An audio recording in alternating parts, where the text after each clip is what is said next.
We're off. Welcome to Tag. Thanks to Victoria, every bit different. My name is Sarah Rowe. Joined with me in place of Sarah Hoskins today is the wonderful Kate McCarthy in one of the most stunning outfits. Tell us about it. Well, I mean, you could probably talk more to it because you purchased it.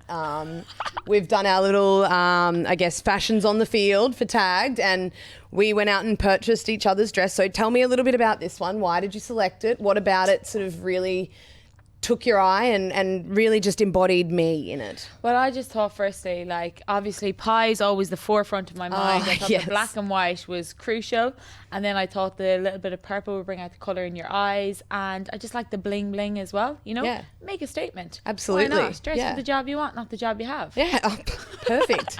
Well, that's a very good assessment. So why would you have picked this little number? I'm like curious to understand.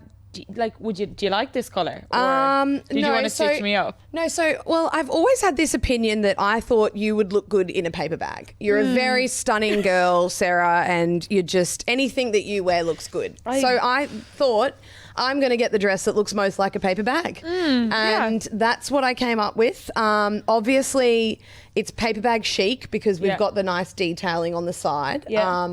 And to be honest, you do look good in a paper bag. So, and the fascinator, I mean, you can't go to the races without a fascinator. Exactly. But yeah, I really hope you like it. Obviously, mustard, it might not be your colour, but you're still wearing it well. Obviously, the glasses were as well complimentary of Kate McCarthy too. Yep. So they've added a lot because we all know in Tagged we're all about love.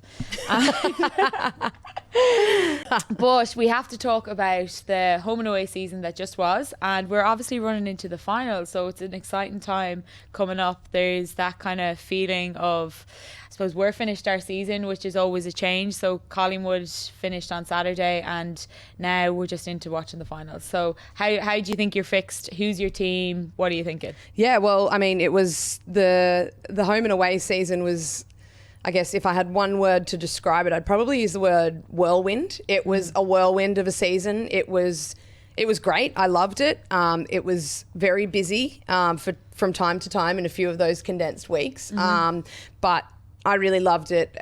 It was, I think it was a whirlwind really though. If you had one word to describe it, how would you describe it? Well, we're going to have to go with the topical one, and that is condensed. It was condensed, wasn't it? It was condensed. When I think back to the season, I think of like a couple of weeks there that just like felt like a bit of a blur, and it was just like one game to the next. And it's really hard to believe now that the season is actually over.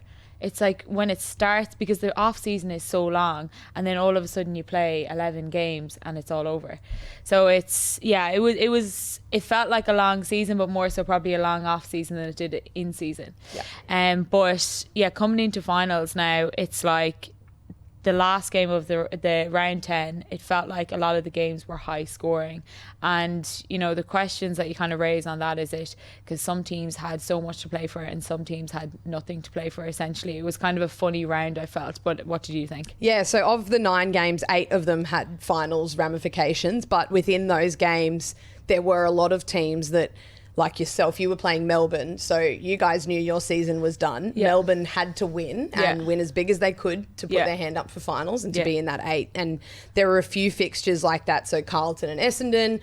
And I think as a result, we saw some big scores because of that. And it is really difficult. I know there's all this sort of feeling around, you go into the game thinking, okay, let's ruin their season. Let's make sure that they can't make finals. But sort of in the end, when you kind of get to that point and you kind of look at the scoreboard, it's halfway through the game and you're just like, we are so close to finishing this thing.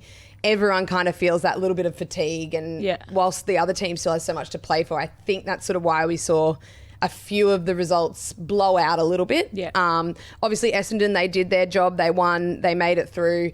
An injury, though, that sort of soured that victory was Bonnie Too Good. So it has come out that she's going to be out for whatever the remainder of the season would be for Essendon with a syndesmosis injury, which is devastating for Bon. Obviously, she's had the MCL, worked so hard to get back, and it's just unfortunately been one of those seasons for her, which is really disappointing. And then the other one is Matilda Scholl. So she was a late withdrawal from Port Adelaide's must-win game against GWS. They reported she had a minor calf strain after some soreness. Do you think she'll play the first round of finals? I think when you put out an injury like that, a minor calf strain, it feels like it's something that could be fixed pretty quickly if she does all the right things and follows the protocols. You would suspect that they will try push her through, and that maybe they were like, we're not willing to risk her right now if she's in any way, it could be at cost here of a finals game, and probably backed in their system. And I think I spoke about this before, but Port's pressure game is outstanding. When Pies played Port, we walked off the ground and were like, we've never felt pressure like it. They're off ball pressure, and also their T-Max. So I think they might have backed in their system, and obviously Gemma Houghton kicking a goal on the siren, which was incredible, but also the crowd was electric. And it's just like, you're watching that and you're going like, they maybe have this belief within them now running into finals. But I actually think that they are one of those teams that maybe could, if they need people like Matilda Schultz, like they can't afford to have players like her out coming into these rounds. So I'd say they were being cautious with her. But it is very disappointing, I would say, for Bonnie Toogood as well, just because she's a leader of the club as well, and the impact that those players have on the on-field stuff. But then you look at people like Maddie Press-Barkas, who's in incredible form at the moment, and Maddie Gay, who are really stepping up. So I'm interested to see how Essendon will go in the finals. But when we talk about games to play for, obviously Hawthorn and Brisbane at the weekend had a lot to play for in the McClellan Trophy with $1 million on the line. You could really feel that when you watched the game. It was like that Hawks used it as like, probably in ways that like final feel preparation kind of pressure on. I'd say Hawks felt like it was Brisbane's to lose versus theirs to win. Yeah, I agree. I think Brisbane came out and did what they needed to do. They played a pretty good brand of footy against the Saints. You saw some changes that they might have made just structurally and positionally to maybe have like a bit of a plan B if they need to go to it during finals, which was a good opportunity for them to have a dress rehearsal. And then on the other hand, you say the $1 million trophy, and that was a perfect dress rehearsal for Hawthorn in a must-win game. They would have built it up. I think they built it up as... it was a must-win game for them to finish top two anyway, to get that home final. But they built it up as, like, we need to win this game. I think because they are a club that values such a one-club culture, I think that really is why they wanted to win the McClellan Trophy. Yeah. Yes, the $1 million is the sort of side story to that. At the end of the day, that's a great boost for the football club. But I think the thing that they hung their hat on was, we are truly one successful club now, and we've got the McClellan Trophy to show for that. And I know that my time at Hawthorn, Sam Mitchell was huge on supporting the women's program. He was there on Sunday. He sort of puts his money where his mouth is, in the sense that he is a one club person as the head coach of the men's program. So they have done a really good job in collaborating and fostering that environment there. So that's not to say that the other clubs haven't done that at all. Yeah. But I think with the premise of the McClellan Trophy representing that, I think they're deserving winners. Yeah, definitely. And I think that I've met Sam as well before, and he is amazing. And like, that has to be sincerely felt. Like, we can all talk about women's and men's football being combined, but you definitely have to feel that. And speaking to the Irish girls in Anya McDonough and Aileen Gilroy and how happy they are at the club at the moment, there seems to be that, really collaborative approach. But these things change. Like, that's changed in a year for Hawks, and it can go the other way as well next year. But it can also, like, to see the change in that club as a whole this year has been really interesting to watch from the outside in. But I think Daniel Webster has also just done an incredible job, and I think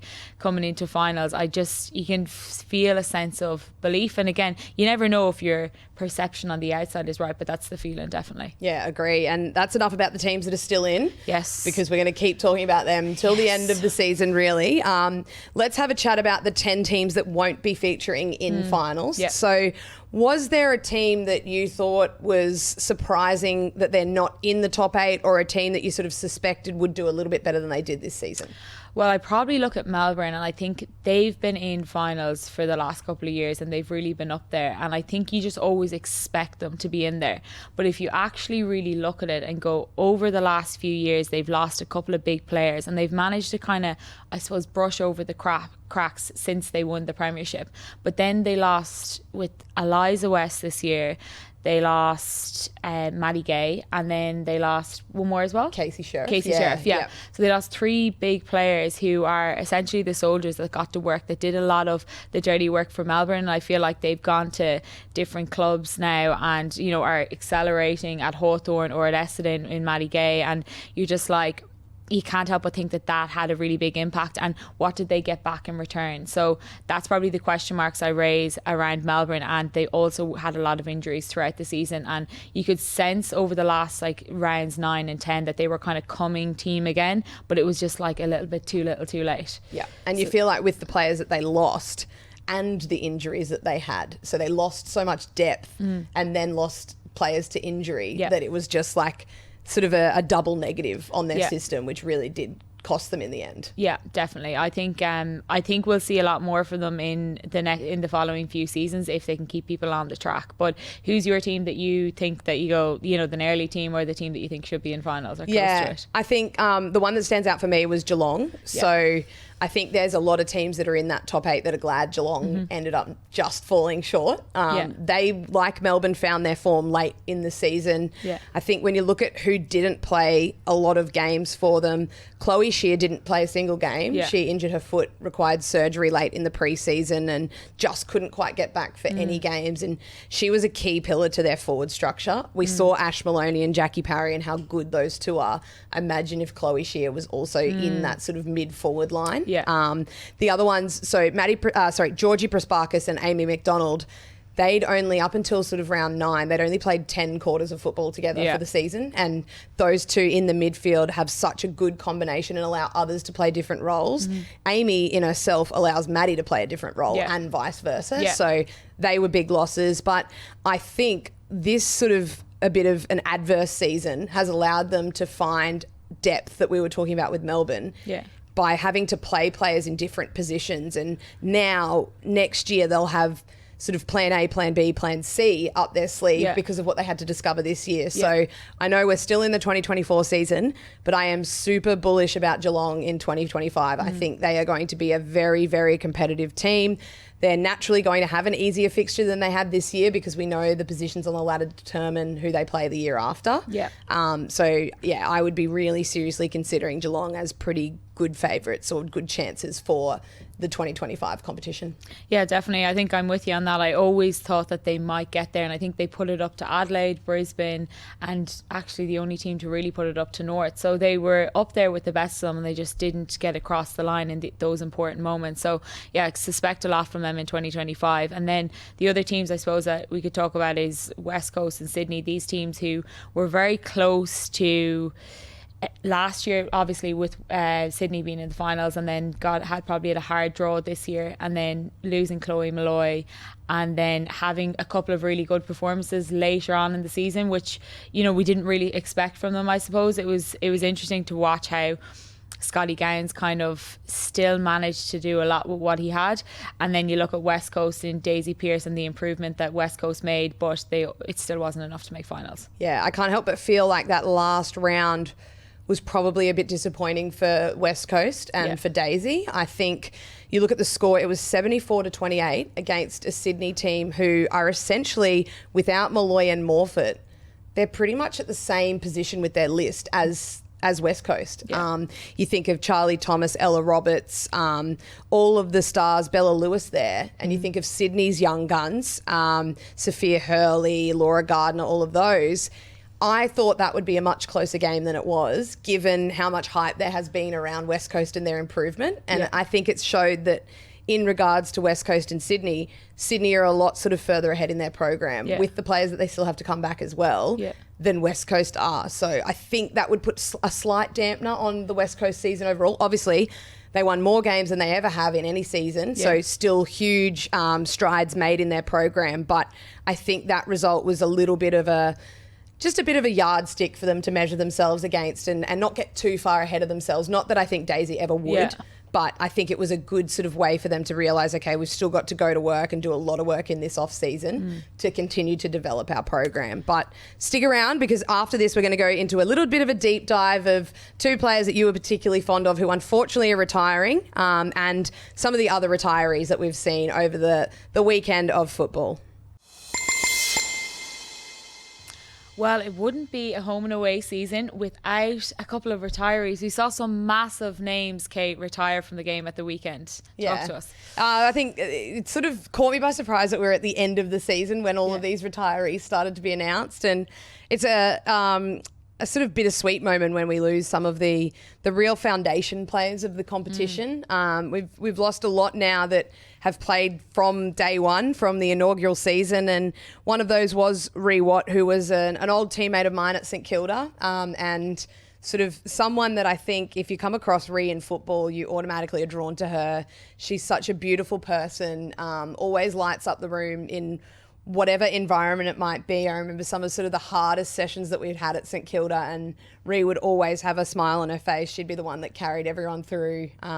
She was our inaugural captain or co-captain at St Kilda, and she just did a fantastic job at that club and helped to set up the foundations for what it was when I was there. And she's someone that she did her ACL at St Kilda, and they actually unfortunately delisted her during that pretty tough time of her career. Right. And Melbourne jumped straight on to signing her, and I think that speaks volumes of her. They signed her knowing that for a season she wouldn't be able to play. So I think if a team is happy to pick you up, and at her age as well, it's not like she was a 20-year-old that did her knee with all this promise. She was an older player that they knew could offer so much to their program as a person on field and mainly off the field as well. So ended up getting 2 more seasons out of her football and has just been a phenomenal player, but also an even better person. So shout out to Ree for being the person that she is and for being able to make so many people's careers in AFLW better for having her around. Yeah, that's amazing. And when you talk about the story of her ACL and a team picking her up, I think that's amazing that, like, you look at Steph Chiachi, someone who's finishing on that note, which is a hard one because you wonder, I always thought like maybe Steph will try get back and then she'll try resume from her ACL and keep going for another year or two. But like there does come a time, I suppose, where it's just you got to call a time, and I suppose the feeling just is right.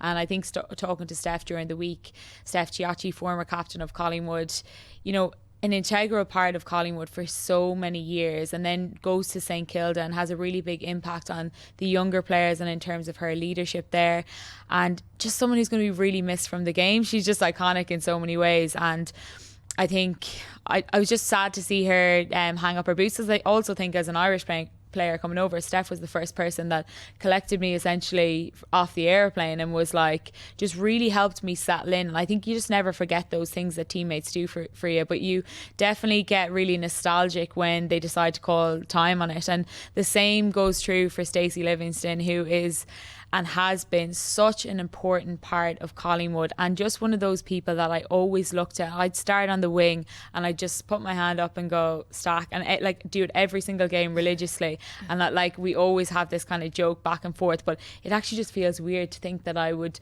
look down there and it wouldn't be her from now on in, because it's always been her. I don't think she's missed a game ever in AFLW, or I don't think she ever has, but she's been so important, and that brought an awful lot of emotion for our group on Saturday. Just before the game, we looked at some of her highlights and also some of her bloopers, plenty of them. And we Always went out, keep them humble. yeah, and we went out and warmed up after, and like I felt like people's minds were in a couple of different places, but it fills you with a lot of emotion, but you're so happy to have had the opportunity to play with people like that, but you're also so sad to let them go. So it's this real bittersweet feeling. Yeah, and then another sort of inaugural warrior from the AFLW was Jess Del Pos. Ended up playing at Carlton, her last game at Carlton on the weekend, but played for the Giants, played a huge part in the most successful football club that we've seen in the VFL, the Darebin Falcons, and a true champion for women's footy much before the inception of the AFLW. So Jess has played a huge role in women's football in Victoria in general. So played 70 games in the end, and it was a beautiful moment. Karen Peterson, Darcy Vesio cheering Jess Del Pos off, and then her letting them sort of share in the moment as well when she posed for a photo with them. But she will be very, very missed at both the Carlton Football Club, but in general football in Victoria and the AFLW more widely. But I think most of the players that we just mentioned, I don't think they're going to be lost to football for too long. I would really be surprised if they're not contributing to a club in some way as early as next season, because they're true champions of football, but they're also true people that have fantastic values around the club that you'd want around the club as well. Yeah, definitely. And I think just before we move on to the tag list, we spent a lot of time this year discussing improved wages of AFLW players as they move into full-time training. Now, Daniel Harford thinks there's another area of the game that's severely lacking funding. What's your thoughts on that? Yeah, so he made the point that sort of he thinks assistant coaches need to be paid better wages. So essentially, at the moment, all the assistant coaches, I believe, in all of the programs, some programs might be slightly different, so they might have sort of put one assistant coach on full time. I'm not entirely sure, but the programs I've been associated with, and even last year I was an assistant coach at the Western Bulldogs. So you're basically contracted for around 20, 22 hours a week. Yeah. And that's in season and off season. And I would say I would do those in season. I'd do those 22 hours in the first 2 days of the week with coding games, with being at games, with going through individual vision with all of your players in your line, at times even players in other lines. So I think, yeah, the amount that you're paid for the work that you do is very, very, the gap is huge in that role particularly. And the amount that you're paid means you still have to work full time basically on the other side of it. So that also opens up this window of time where if you guys, I think, did you train 2 days a week, like during the day this season? 3 days. Three days during the week. Yeah. So your assistant coaches essentially had to have a job that would allow them to not be in office or wherever they were working 3 days of a 5-day working week, which is just absolutely not sustainable. I was offered a job at the end of the AFLW season. I had every intention of going back to the Western Bulldogs because I loved the girls. I loved being a part of the program, and I was offered a job that unfortunately conflicted with that role as an assistant coach. And for the financial incentive and the work that was associated with it, comparing that to the assistant coaching role, I honestly couldn't say no to the other job. And unfortunately that meant stepping away from the assistant coaching role at the Bulldogs. And it wasn't something I wanted to do. And don't take this as that means that I did the other job for money. It was the sheer fact that black and white, it just wasn't comparable really, and not sustainable to continue to do the assistant coaching job for what these other opportunities or the time that it would allow me to then put into other parts of my work and my media life that assistant coaching wouldn't lend itself to. So I think there is the time's come to put a little bit more money into the soft cap to allow assistant coaches to either be permanent part-time, like a genuine part-time role where they're paid 3 days a week, or looking into even having a couple of assistant coaches that are available to players for every training session or outside hours as well. Yeah, well, having it as a genuine part-time job, like you said, you could say that, but it's very hard to follow that because players demand a lot off coaches, and we need so much, and we need this time with coaches, but also feel conscious of their time and don't want to take too much of their time if they are in a part-time role. But with sport, it's not a, we work 9 to 5 and that's it. It's an everyday thing. It's in every moment. It's in every choice you make. You gotta consider those things. But with coaching, there's so much work that goes into it that I don't think people understand. I'm so grateful for the coaches that we have because I'm like, they do so much work to help us become better, and you just can't do it alone. Like as a player, you can prepare, but we need to be given the prescription essentially to follow, and that is in whatever, say if it's coding a game and understanding where we went wrong, it's like you need the coach to step by step go through that with you, because otherwise you're just going based off your own opinion, and you need, I suppose, the naked eye to look at things for you. So yeah, I feel like I'm always demanding so much off coaches and really conscious of their time.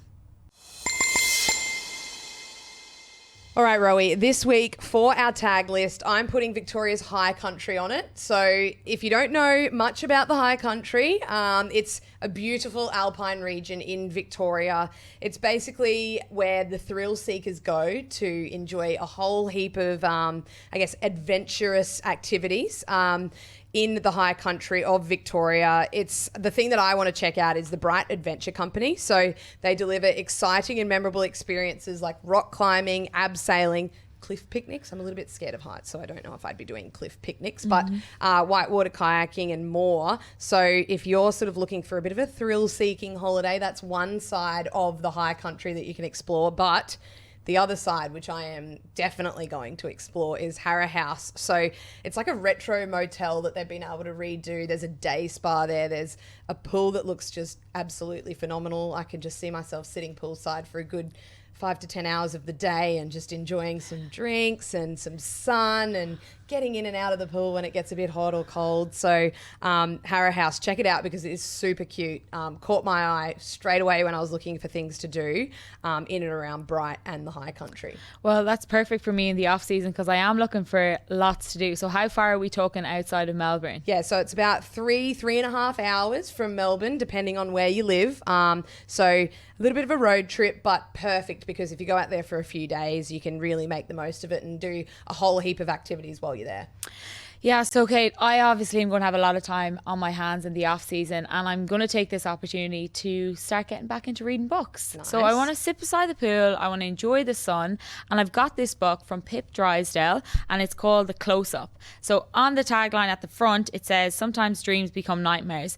So it's been described as an electrifying, dark and twisty thriller. Do you like thrillers? Are you into thrillers? I am into thrillers. Like I just want to kind of sit there and get lost into something else and take my mind off other things. So I'm looking forward to getting into it, but it has been a bestseller. Her last 4 books have been bestsellers worldwide, so I suspect it'll be a great one. Yeah, and she's a brilliant Australian author as well. So definitely check out The Close-Up from Pip Drysdale and any of her other books as well. But I look forward to maybe taking that one out. You can take that one. I'll take a book. I might take one of Pip's other books. Yep. And we will head out to the Harrow House. We'll sit poolside and we will enjoy just some downtime, I think, because you've earned it. I don't know if I've really earned it, but I'll take it. And we're going to enjoy the off-season together. But that was our tag list. Thank you to Victoria. Every bit different. And yeah, we're going to enjoy Bright and Victoria's High Country. Well, thank you, Kate. I think that wraps up the end of our show. We'll be back the same time next week with big news as we roll into finals, so don't miss out. I'm Sarah Rowe, this is Kate McCarthy, and you've been watching Tagged. Get ready for all things AFLW. Join myself, Sarah Black, Gemma Bastiani and Lucy Watkin on Credit to the Girls as we break down the latest AFLW results. Tune in Mondays and Wednesdays or listen as a podcast anywhere.